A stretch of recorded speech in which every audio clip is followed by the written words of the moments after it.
10 days ಆಗಿದೆ ಅಷ್ಟೇ. ಈಗ ಅವ್ರಿಗೆ ಫಿಸಿಯೋಥೆರಪಿ ಎಕ್ಸರ್ಸೈಸ್ ಎಲ್ಲ ಕೊಡ್ತಾ ಇದ್ದಾರೆ. ರೈಸ್ ಟು ಬಂದು ನಮ್ಮನೆಗೆ ಕರ್ಕೊಂಡು ಈಗ ಊಟ ಎಲ್ಲ ಸರಿ ನೀನು ಬಂದಿಲ್ಲ ನಮ್ಮನೆ ಬಿಫೋರ್ 26 ಇಯರ್ಸಿಂದ ನಾವು ಫ್ರೆಂಡ್ಸ್ ಆಗಿದ್ದೀವಿ.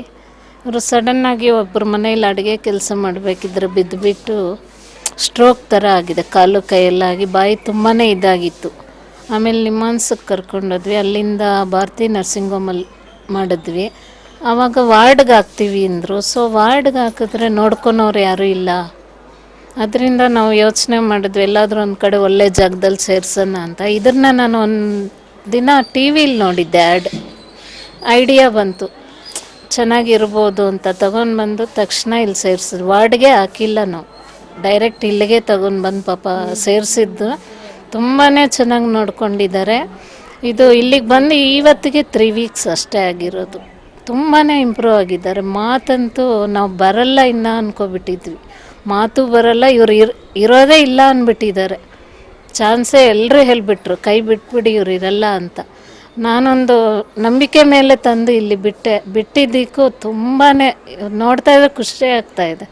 ನಮ್ಮ ಮನೆಯಲ್ಲಿ ಇಟ್ಕೊಂಡ್ರು ಎಲ್ಲಿಟ್ಕೊಂಡ್ರು ನಾವು ಈ ಥರ ಕೇರ್ ತೊಗೊಳಕ್ಕೆ ಆಗೋದೇ ಇಲ್ಲ, ಚಾನ್ಸೇ ಇಲ್ಲ. ಟೈಮ್ ಟು ಟೈಮ್ ನಾವು ಮೇಂಟೈನ್ ಮಾಡಬೇಕು ಅವ್ರನ್ನ. ತುಂಬಾ ಸಂತೋಷ ಆಗಿದೆ ಈ ಥರ ಇದು ಮಾಡಿರೋದು. ಆರೋಗ್ಯಧಾಮಗೆ ತುಂಬ ಥ್ಯಾಂಕ್ಸ್ ಹೇಳ್ತಾ ಇದ್ದೀವಿ. ಒಂದು ಕೆಲಸ ಮಾಡೋರಾಗಲೂ ಇವರು ಕೆಳಗಡೆ ಬಿದ್ದು ಸ್ವಲ್ಪ ತಲೆಯಲ್ಲಿ ಏಟಾಗಿದೆ. ನಾವು ನಿಮಾನ್ಸಲ್ಲಿ ಸೇರಿಸಿ ಮತ್ತು ಅಲ್ಲಿ ಪರಿಸ್ಥಿತಿ ಆಗಲ್ಲ, ನೀವು ಕರ್ಕೊಂಡು ಹೋಗಿ ನಂದು ವಿಚಾರಕ್ಕೆ ಬಂದಮೇಲೆ ಮತ್ತು ಇವ್ರಿಗೆ ಯಾರೂ ಇಲ್ಲ, ನಾವು ಒಂದು ಫ್ರೆಂಡ್ಸ್ ಥರ ಅವ್ರು ನೋಡ್ಕೊತಾ ಇದ್ದೀವಿ. ಆ ಒಂದು ಉದ್ದೇಶಕ್ಕೂ ನಾವು ಒಂದು ಕಡೆ ಯಾರೋ ಕೇಳೋದಕ್ಕೂ ಇಲ್ಲಿ ಆರೋಗ್ಯಧಾಮದಲ್ಲಿ ಚೆನ್ನಾಗಿ ನೋಡ್ಕೊತಾರೆ ಮತ್ತು ನರ್ಸಿಂಗ್ ಕೇರೆಲ್ಲ ಇದೆ ಅಂದ್ಬಿಟ್ಟು ಒಂದು ವಿಚಾರಕ್ಕೆ ಬಂದಮೇಲೆ ನಾವು ಇಲ್ಲಿ ಕರ್ಕೊಂಬಂದ್ವಿ. ಬರೋವಾಗಲೂ ತುಂಬಾ ಕ್ರಿಟಿಕಲ್ ಪೊಸಿಷನ್ ಇದೆ. ಈಗ ಇವ್ರು ಬಂದು ಇಲ್ಲಿ ಒಂದು 20 ದಿವಸ ಮೇಲೆ ಆಗಿದೆ, ಒಂದು ತಿಂಗಳಾಗಿಲ್ಲ. ಇವಾಗ ಸ್ವಲ್ಪ ಬಾಯಿಂದ ಮಾತು ಮತ್ತು ಎಲ್ಲ ಊಟ ಮಾಡುವಂಥ ಶಕ್ತಿನೂ ಈಗ ಬಂದಿದೆ. ನಮಗೂ ತುಂಬ ಸಂತೋಷ ಆಗ್ತಾಯಿದೆ ಮತ್ತು ಇಲ್ಲೆಲ್ಲ ಚೆನ್ನಾಗಿ ನೋಡ್ಕೊತಾ ಇದ್ದಾರೆ. ಮತ್ತು ಇಲ್ಲಿನ ಪರಿಸ್ಥಿತಿ ಮತ್ತು ಹಣದ ವಿಚಾರ ಕೊಟ್ಟರು ಕೂಡ ಇಂಥದ್ದು ನೋಡ್ಕೊಳ್ಳೋದು ತುಂಬ ಕಷ್ಟ. ಬಟ್ಟು ಇಲ್ಲಿ ಇಷ್ಟು ಕೇರ್ ತೊಗೊತಾ ಇದ್ದಾರೆ. ಆದ್ದರಿಂದ ನಾವು ಇಲ್ಲಿ ಆರೋಗ್ಯಧಾಮ ಸೇರಿಸಿದ್ದೀವಿ. ನಾವು ಪ್ರತಿ ಒಂದು ಸಂಡೇನೂ ಬಂದು ಅವರು ನೋಡಿಕೊಂಡು ಮಾತಾಡಿಸ್ಕೊಂಡು ಹೋಗ್ತಾಯಿದ್ದೀವಿ. ಇದು ನವಚೈತನ್ಯ ಏಜ್ ಹೋಲ್ಡ್ ಹೋಮ್ ಅಂತ. ಇಲ್ಲಿ ತುಂಬ ಜನ ಪೇಷಂಟ್ಸು ಬರ್ತಾರೆ. ತುಂಬ ಕ್ರಿಟಿಕಲ್ ಇರೋ ಪೇಷಂಟ್ಸ್ ಎಲ್ಲ ಬಂದು ಇಲ್ಲಿ ನಾವು ಸೇವೆಯಿಂದ ಅವರು ತುಂಬ ಚೆನ್ನಾಗಿ ಇಲ್ಲಿಂದ ಹೋಗ್ತಾರೆ. ಇಲ್ಲಿ ನರ್ಸುಗಳು ಅಷ್ಟೇ ತುಂಬ ಚೆನ್ನಾಗಿ ನೋಡ್ಕೊತಾರೆ. ಇಲ್ಲಿ ನಮಗೂ ಅಷ್ಟೇ ತುಂಬ ಸೇಫ್ಟಿ ಇದೆ. ಹೆಣ್ಮಕ್ಳು ಬೇರೆ ಕಡೆ ಹೋದರೆ ಅಷ್ಟೊಂದು ಸೇಫ್ಟಿ ಇರಲ್ಲ, ಇಲ್ಲೆಲ್ಲ ಸೇಫ್ಟಿ ಇದೆ. ಮೇಡಮ್ ಅವರು ಆಫೀಸ್ ಕಡೆಯವರು ಏನಾದರೂ ನಮಗೆ ಪ್ರಾಬ್ಲಮ್ಸ್ ಬಂದರೆ ಎಲ್ಲ ಚೆನ್ನಾಗಿ ನೋಡ್ಕೊತಾರೆ. ಬಟ್ ಪೇಷಂಟ್ಸು ಅವರು ಬಂದಾಗ ಎಲ್ಲ ಸ್ವಲ್ಪ ಭಯ ಪಡ್ತಾರೆ, ಹೇಗಿರುತ್ತೆ ಏನೋ ನಮ್ಗೆ ಚೆನ್ನಾಗಿ ನೋಡ್ಕೊತಾರೆ ಇಲ್ವೋ, ಮನೆಯಿಂದ ಬಂದು ಅಲ್ಲಿ ಅವ್ರನ್ನ ಬಿಟ್ಟು ಬರ್ತಾರೆ, ಇಲ್ಲಿ ಚೆನ್ನಾಗಿ ನೋಡ್ಕೊತಾರೆ ಇಲ್ವೋ ಅಂತ ಒಂಥರ ಭಯ ಇರುತ್ತೆ. ನಾವು ಅವ್ರಿಗೆ ಯಾವ ಥರ ಚೆನ್ನಾಗಿ ನೋಡ್ಕೊತೀವಿ ಆ ಥರ ನಮಗೆ ಒಂಥರ ಚಿಕ್ಕ ಮಗು ಥರ ನಾವು ಅವ್ರಿಗೆ ಪ್ರೀತಿಯನ್ನು ಕೊಟ್ಟರೆ ಅವರು ನಮಗೆ ಹೊಂದಾಣಿಕೆ ಆಗುತ್ತೆ. ಅವರು ಆ ಥರ ನಾವು ಪ್ರೀತಿನ ಕೊಡೋದ್ರಿಂದ ಅವರು ಸ್ವಲ್ಪ ಭಯ ಅನ್ನೋದು ಹೋಗುತ್ತೆ. ಆ ಥರ ಸ್ವಲ್ಪ ಅವ್ರಿಗಿರೋ ಕಾಯಿಲೆ ಎಲ್ಲ ವಾಸಿ ಆಗುತ್ತೆ. ಇಲ್ಲಿರೋ ನರ್ಸುಗಳು ಅಷ್ಟೇ, ಅವ್ರಿಗೆ ಏನೇ ಆಗಲಿ ಎಂಥ ಪ್ರಾಬ್ಲಮ್ಮೇ ಆಗಲಿ ನಾವು ಅವ್ರಿಗೆ ಧೈರ್ಯ ಕೊಡೋಕ್ಕೆ ನಾವಿದ್ದೀವಿ. ನಾವೆಲ್ಲ ಸೇವೆ ಮಾಡ್ತೀವಿ, ಅವರಿಗೆ ಊಟ ಕೊಡ್ತೀವಿ. ಇಲ್ಲಿ 150 ಜನ ಸ್ಟಾಫ್ಗಳಿದ್ದಾರೆ. ಡಾಕ್ಟರ್ ನಂದಿನಿ ಅಂತ ಹೇಳಿ ಫಿಸಿಷಿಯನ್, ಅವರು ಫಿಸಿಷಿಯನ್ ಆಗಿ ಡಾಕ್ಟರ್ ನಂದಿನಿ ಅಂತ ಇದ್ದಾರೆ. ಸೈಕಾಟ್ರಿಕ್ ಡಾಕ್ಟರ್ ಆಗಿ ಡಾಕ್ಟರ್ ಸತ್ತರ್ ಅಂತ ಬರ್ತಾರೆ ವೈದೇಹಿ ಮೆಡಿಕಲ್ ಕಾಲೇಜಿಂದ. ಇನ್ನು ಕೆಲವು ಡೆಂಟಿಸ್ಟ್ ಆಗಲಿ ಮತ್ತೊಂದಾಗಲಿ ಕೆಲವೊಂದು ಹಾಸ್ಪಿಟ್ಲ್ಗಳಿಗೆ ಕಾಲ್ ಮಾಡಿ ಅವರು ಬಂದು ನೋಡ್ಕೊಂಡು ಹೋಗ್ತಾರೆ. ಬಟ್ ಇನ್ನು ಸ್ಟಾಫ್ಗಳು ಅವರು ಎಲ್ಲ ಕಡೆಯಿಂದ ಬಂದಿರೋ ಅಂಥ ಹೆಣ್ಮಕ್ಳಿದ್ದಾರೆ ಇಲ್ಲಿ. ಅವ್ರಿಗೆ ಊಟ ಆಗಲಿ, ಊಟ ಫೆಸಿಲಿಟೀಸ್ ಆಗಲಿ, ರೂಮ್ಸ್ ಫೆಸಿಲಿಟೀಸ್ ಆಗಲಿ ಎಲ್ಲ ಥರ ಕೊಟ್ಟು ಸೇಫ್ಟಿ ಸೆಕ್ಯೂರಿಟಿಯಿಂದ ಕೊಟ್ಟು ಅವ್ರನ್ನ ನೋಡ್ಕೊಳ್ತಾ ಇದ್ವಿ. ಯಾವುದೇ ಥರ ತೊಂದರೆ ತಾಪತ್ರಗಳು ಇಲ್ಲ ಇಲ್ಲಿ.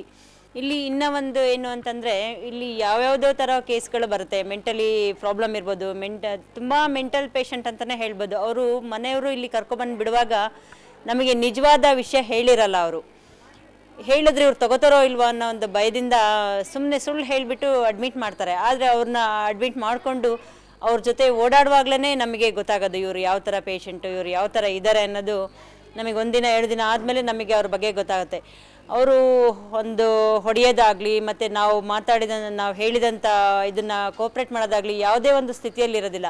ಅಂಥ ಅವರನ್ನು ನಮ್ಮ ನರ್ಸ್ಗಳು ಅವ್ರನ್ನೆಲ್ಲ ಅವರ ಒಂದು ಪ್ರೀತಿಯಿಂದ ಅವ್ರ ಜೊತೆ ಹೊಂದಿಸ್ಕೊಂಡು ಅವ್ರನ್ನ ನೋಡಿಕೊಂಡು ಅವ್ರಿಗೆ ಪ್ರೀತಿಯಿಂದ ಮಾತಾಡಿಸಿ ಊಟ ಆಗಲಿ ತಿಂಡಿ ಆಗಲಿ, ಊಟ ಬೇಡ ತಿಂಡಿ ಬೇಡ ಅದು ಬೇಡ ಇದು ಬೇಡ ಅಂತ ಒಂದು ಬೇರೆ ಥರ ಇದು ಮಾಡ್ತಾ ಇರ್ತಾರೆ. ಅವ್ರನ್ನೆಲ್ಲ ಅವ್ರ ಜೊತೆ ಮಾತಾಡಿಕೊಂಡು ನಾವು ನಿಮ್ಮ ಮಕ್ಕಳು ನಾವು ನಿಮ್ಮ ಮಕ್ಕಳ ಥರನೇ ಹಾಗೆ ಹೀಗೆ ಅಂತೆಲ್ಲ ಹೇಳಿ ಹೊಂದಿಸ್ಕೊಂಡು ಅವ್ರಿಗೆ ಟ್ರೀಟ್ಮೆಂಟ್ ಕೊಟ್ಟು ಹುಷಾರಾಗಿ ಹೋಗೋವಂಥವ್ರು ತುಂಬ ಜನ ಇದ್ದಾರೆ. ಆದರೆ ಆ ಥರ ಪೇಷಂಟನ್ನು ನೋಡೋದು ಅಷ್ಟು ಸುಲಭನೂ ಅಲ್ಲ, ಅಷ್ಟು ಈಸಿಯಾಗೂ ಇಲ್ಲ.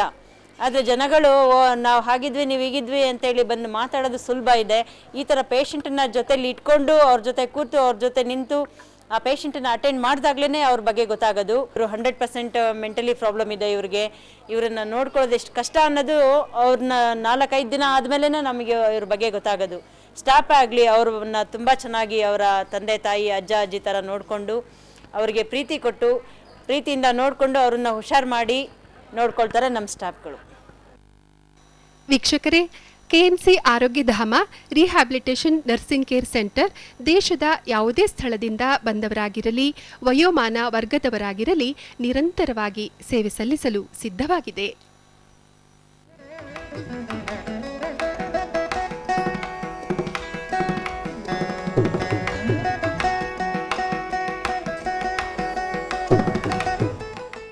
ಹೆಚ್ಚಿನ ಮಾಹಿತಿಗಾಗಿ KNC Arogyadhama health care centre nursing rehabilitation ಮತ್ತು ವೃದ್ಧರ ಸೇವಾಶ್ರಮ, ಹೊರಮಾವು, ಗಾಂಧಿ ಸರ್ಕಲ್, ಬಾಣಸವಾಡಿ, ಬೆಂಗಳೂರು 43. ದೂರವಾಣಿ ಸಂಖ್ಯೆಗಳು 9483453099, 9242429994, 9448244695, 08065655555. ವೆಬ್ಸೈಟ್ ವಿಳಾಸ www.kncaarogyadhama.com.